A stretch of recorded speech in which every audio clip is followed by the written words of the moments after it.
O número de mortes pelo Covid-19 não para de crescer em todo o mundo. Nesta segunda-feira, de acordo com o balanço da Agence France-Presse, a partir de dados oficiais fornecidos por governos nacionais, a pandemia já matou mais de 15.189 pessoas ao redor do planeta. A maioria das vítimas está na Europa, onde a Itália lidera com 5.476 óbitos. A Espanha superou a barreira de 2.000 mortes, com 462 vítimas nas últimas 24 horas. A China, país que registrou os primeiros casos da doença, são 3.270 mortes.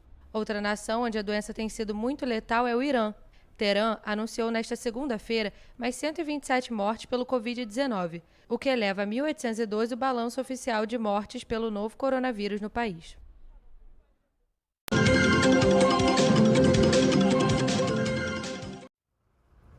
A China começou os testes clínicos de uma vacina contra o novo coronavírus com 108 voluntários. Vários países estão em uma corrida contra o tempo para encontrar uma maneira de combater a Covid-19.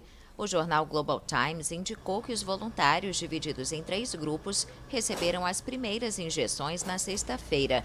Os Estados Unidos também já realizaram o primeiro teste de uma vacina contra a Covid-19 em Seattle, com 45 voluntários. Já a Rússia faz testes em animais. A China anunciou nesta segunda-feira que não registrou novos casos locais de contágio com o novo coronavírus nas últimas 24 horas, mas foram detectadas 39 infecções procedentes do exterior. A Comissão Nacional de Saúde anunciou 9 mortes, todas na cidade de Wuhan. A queda brusca nos números foi registrada 2 meses depois que a China adotou medidas dramáticas para manter quase 56 milhões de pessoas em quarentena. A pandemia do novo coronavírus já causou a morte de mais de 15 mil pessoas em todo o mundo.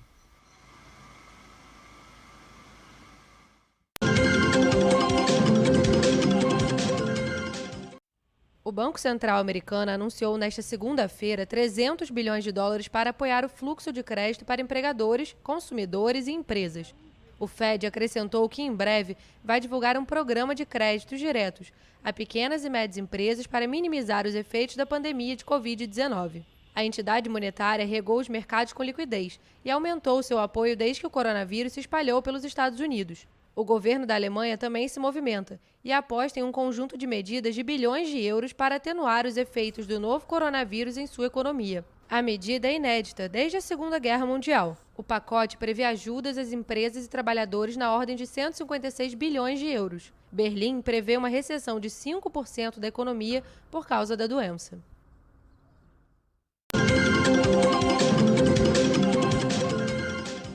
A pandemia de Covid-19 mantém milhões em casa em todo o planeta. Cerca de 1 bilhão e 700 milhões de pessoas receberam recomendações das autoridades de 50 países ou territórios para permanecer confinadas. Desse número, 34 nações adotaram medidas de confinamento obrigatório. Esta é a situação da França, Itália, Argentina, Iraque, Ruanda e o estado americano da Califórnia. A Grécia é o caso mais recente a entrar para a lista, a partir desta segunda-feira. Colômbia e Nova Zelândia vão adotar a medida na terça-feira e quarta-feira, respectivamente. A Índia tinha nesta segunda-feira ao menos 700 milhões de pessoas sob medidas de confinamento.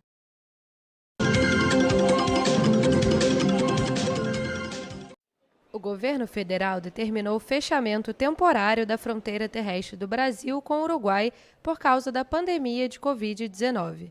A medida vale inicialmente por 20 dias. De acordo com a resolução, somente podem entrar a partir do Uruguai brasileiros ou residentes, assim como uruguaios que tenham cônjuges ou filhos brasileiros. O transporte de carga vai seguir transitando nas 2 direções e a medida também permite a livre circulação daqueles que residem nas cidades limítrofes. O decreto uruguaio vai seguir no mesmo sentido.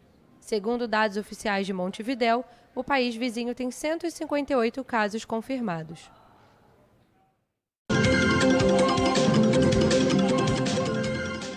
O presidente Jair Bolsonaro participou hoje de uma videoconferência com empresários. O presidente afirmou que o governo trabalha em 35 propostas para atender o setor produtivo durante a pandemia do coronavírus.